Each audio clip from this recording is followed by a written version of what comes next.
Gördüyünüz kimi İsmailov Rasim yaşadığı, neçə illərdir əziyyət çəkib yaşadığı mənzil buradır. Mənzil demək olarsa balaca bir dəmir vaqondur. Gördüyünüz kimi, baxın, dəmirdəndir.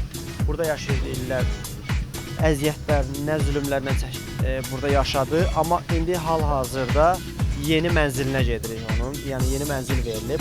Bu haqda orada danışacaq, gedək.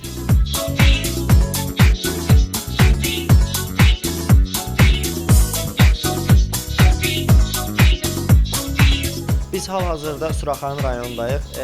İsmailov Rasimə verilən mənzillə tanış olacaq indi, keçəcək içəri. Hal-hazırda Suraxanı rayon icra hakimiyyətinin nümayəndəsi də bizləndir burada, Mehman müəllim. İndi özü təqdim edəcək bizə evi. Buyurun, keçək, göstər.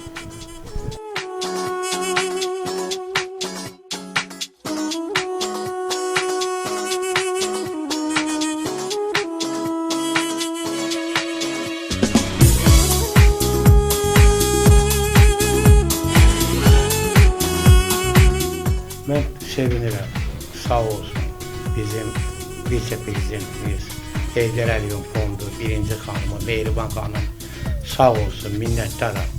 Bu əziz gündə mən vallahi sevindirdim, sağ olsun. İnanmıram.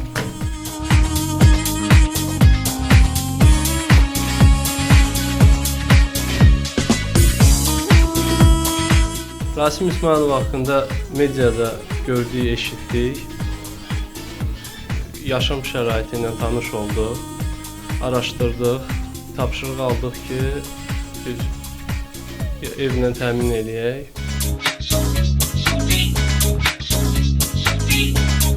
Biz çıxış yolu komandası olaraq bölgələrdə olduğu kimi Bakı şəhərində də fərqi yoxdur. Bayram günündə, yaxşı gündə, pis gündə sizin kimi insanların yanındayıq.